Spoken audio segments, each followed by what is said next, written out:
नमस्कार मंडळी, प्रभास किचनमध्ये पुन्हा एकदा तुम्हा सर्वांचं खूप खूप स्वागत आहे। आज आपण बनवतोय प्रेमळ माणसांसाठी अगदी 10 मिनिटात तयार होणारा, गॅस न पेटवता मोजक्याच साहित्यात तयार होणारा ओरिओ ब्रेड चॉकलेट केक। तर हा केक तुम्ही केव्हाही बनवू शकता। लहान मुलांना म्हणाल तर खूपच आवडेल, नक्की बनवून बघा। तर केक बनवण्यासाठी इथे मी घेतले ब्रेडचे 9 स्लाइसेस। तर एक डेअरी मिल्क चॉकलेट, 2 ओरिओ बिस्किटचे पुडे मी या ठिकाणी घेतलेले आहेत। सगळ्यात आधी ब्रेडच्या आपण बाजूच्या ज्या कडा असतात त्या व्यवस्थित अशा आपण कट करून घेऊयात। सर्व ब्रेडच्या स्लाइसेस इथे कडा मी कापून घेतलेल्या आहेत। तर त्यातील 3 ब्रेडच्या स्लाइसेस मी इथे घेतलेल्या आहेत। वाटीने अशा प्रकारे आपण कट करून घ्यायचं। तरी मी इथे तुम्हाला दाखवते, अशा प्रकारचा इथे त्याचा शेप करून तयार झालेला आहे। अशाच प्रकारे आपण आणखीन 3 साइज सुद्धा अशाच प्रकारे कट करून घ्यायचे। आता एका वाटीमध्ये 2 चमचे साखर मी इथे घेतलेली आहे। साखरेमध्ये थोडंसं पाणी घालून याचा आपण इथे शुगर सिरप बनवणार आहोत। तर व्यवस्थित अशी साखर आपण इथे विरघळून घेऊयात। साखर विरघळली की आपण थोडा वेळ हे बाजूला ठेवून देऊयात। दुसरीकडे इथे मी 2 ओरिओ बिस्किटचे पुडे घेतलेले आहेत, बघू शकता याप्रमाणे।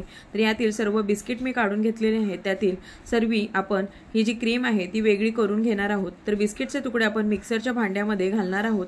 यामध्ये आपल्याला पाववाटी दूध घालून पेस्ट करून घ्यायचे। क्रीमचा वापर आपण सजावटीसाठी नंतर करणार आहोत। तर मी सांगितल्याप्रमाणे यामध्ये आपण आता दूध घालून घेऊयात आणि याची व्यवस्थित अशी जास्त पातळ न करता पेस्ट तयार करून घ्यायची।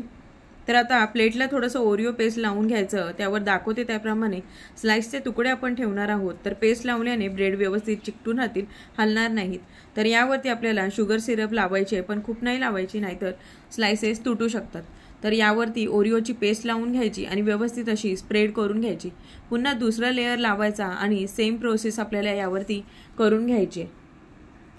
यावरती आपण शुगर सिरप लावूयात आणि ओरिओची जी आपण पेस्ट तयार केलेली आहे ती सुद्धा आपण यावरती स्प्रेड करून घेऊयात। आता आपल्याला इथे तिसरा लेयर सुद्धा अशाच प्रकारे तयार करून घ्यायचा आहे। शुगर सिरप, ओरिओ पेस्ट घालून आपण याच्या साईडला सुद्धा ही जी ओरिओची पेस्ट आहे ती लावून घ्यायची आणि व्यवस्थित असं पसरवून घ्यायचंय। तर आता आपण हे केक बनवता बनवता जे डिश मध्ये साईडला बाजूला जी पेस्ट चिकटली आहे ती आपण टिश्यू पेपरने क्लीन करून घेऊयात।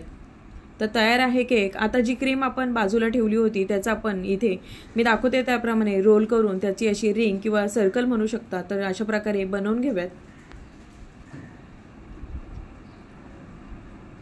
तर आता दुसरीकडे माझ्या घरात जी डेअरी मिल्क अवेलेबल होती तर त्या कॅडबरीची आपण इथे मी क्रश करून घेणार आहे। अशा प्रकारे किसणीवर आपण ही जी कॅडबरी आहे ती अशा प्रकारे आपण किसून घेऊयात। आता आपण तयार केकवरती मस्त असं जे आपण कॅडबरीचे क्रश केले होते ते पसरवून घेऊयात। आता यावरती तुम्ही व्हाईट चॉकलेटचा सुद्धा वापर करू शकता, तर मी ते डेअरी मिल्कचाच वापर केलेला आहे। आता यावरती आपण जे क्रीमचे रिंग बनवले ते अशा प्रकारे ठेवून घेऊयात। तर यावरती मी थोडासा जॅम अशा प्रकारे सजावटीला लावणार आहे, पण तुम्ही इथे चेरी किंवा जेम्सच्या ज्या गोळ्या आपल्याला दुकानामध्ये भेटतात त्या सुद्धा यावरती ठेवून मस्त असं डेकोरेट करू शकता। तुमच्या आवडीनुसार हा केक तुम्ही सजावून घेऊ शकता। तर तयार आहे 10 मिनिटात चॉकलेट केक, कळणार सुद्धा नाही। गॅस न पेटवता, बेक न करता असा केक तुम्ही सुद्धा बनवून बघा।